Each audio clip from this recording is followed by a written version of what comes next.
Takže ahojte pri dnešnom videu. V dnešnom videu sa prosím trošku o Bulharsku a trošku o lokalite Sunny Beach. Ja dneska odchádzam a som tu bol 10 dní a za tie 10 dní som videl Sunny Beach, Nesebar, ostrov Svätej Anastázie a také, že významné podľa mňa aspoň lokality a viem sa vyjadriť určitým veciam. Tak poďme na to. Tak na začiatku mi hovorili, že Bulharsko je veľmi chudobný štát, že tu sú cesty z kameňa, diaľnice nemajú, že Sunny Beach je špinavé a tak ďalej. Za mňa majú diaľnice také, ako máme my, možno ešte lepšie. Porovnaní majú také ako Rakúšania diaľnice. Žiadne z kameňa nemajú. Prechádzal som autobusom, tak viem, o čom hovorím, hej. Takže ma nikto z vás nepoučujte. Ďalej, Sunny Beach, na začiatku to vyzerá také, no, lebo na začiatku sú tie hotely samozrejme nie 5-hviezdičkové, ale 1-hviezdičkové a také, že dostupnejšie, ale potom ďalej, to v blízkosti pobrežia už sú tie hotely 5-hviezdičkové a to naozaj vyzerá pekne. Akože centrum mesta vyzerá pekne. Teraz nehovorím, že len pobrežie je pekné a centrum nie. Aj pobrežie je pekné, centrum. Špinavé tu nie je nič. Je tu práve, že velikánske veľké čisto. Stále tu riadia, čistia. Pláž je naozaj nádherná, krásna, obrovská. A delí sa na Sunny Beach, Evrica Beach, Bellevue Beach a podľa akože hotelov. Ďalej more, že je špinavé, čo niektorí píšu.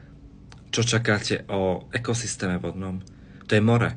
To nie je bazén, kde si dáte nohy a bude tá voda čistá. Od mora môžete čakať ryby, raky, medúzy, riasy. To proste patrí k tomu. A ďalej nie je to až také strašné. Napríklad 4 dní, to je už čisté more. Čisté more.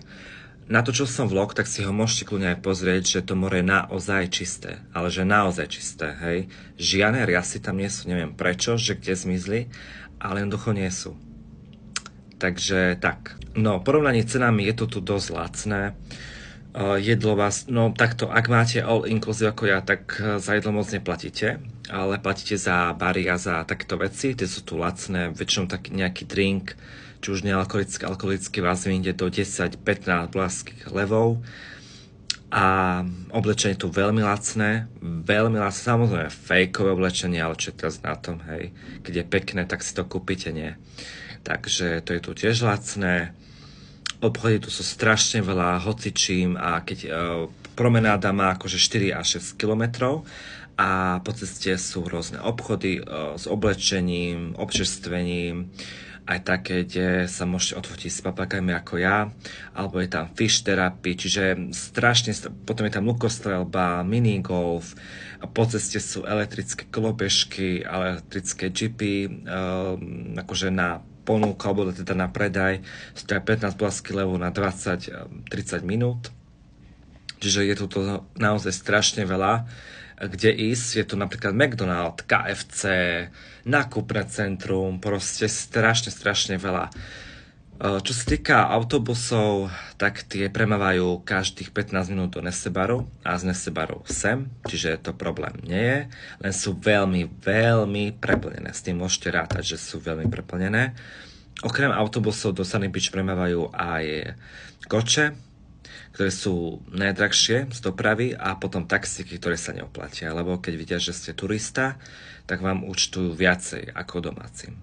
Tak je to bohužiaľ. Čo sa týka hotela, tak ja som mal Imperiálny palác. Je to 5-hviezdičkový hotel a dávam mu z 10-10. Nemôžem mu nič vytknúť. Čo môžem vytknúť, tak to je personál. Personál na recepcii je strašne, akože sú tam mladé baby, čiže možno preto nie sú skúsené, ale personál na recepcii sa mi nepáči. Hej. Ale inak je to hotel úžasný, luxusný, izba je tu mega, proste je tu klíma, posteľ pohodlná, výhľad krásny, jedlá sú tu úžasné, Ponúka to aj úžasné, je tu masáž, je tu fitko, je tu vnútorný bazén, vonkajší bazén, safari bar, potom ďalší bar, potom VIP reštaurácia, snack bar, čiže dá sa ísť tu hoci kde. Nej. Odporúčam Bulharsko, teda Sunny Beach, odporúčam určite.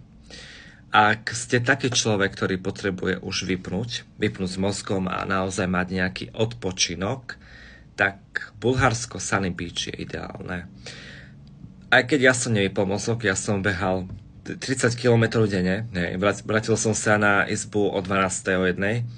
Ale neľutujem to, lebo keď ste už tak predsa pozrite aj Nesebár a ostrovy a výlety a nielen tu tak budete, nie? Ale odporúčam, určite odporúčam Sunny Beach a ma veľmi prekvapilo. Ja som čakal to najhoršie, čo sa týka ľudí, čo mi to hovorilo, že čo je tu, ale keď som sem prišiel, bol som v úžase. Naozaj je to tu krásne, nádherné. Vrátiť, či by som sa vrátil, ja sa na tie isté miesta nevraciam. Holandské výnimka, Holandsko, to navštívim takedy v budúcnosti, ale sem, neviem. Moja najbližšia dovolenka budúci rok asi pôjde na Grécko alebo na Maltu, s týmto smerom niekde, ale Bulharsko určite treba navštíviť, určite. Tak to je všetko. Ahojte.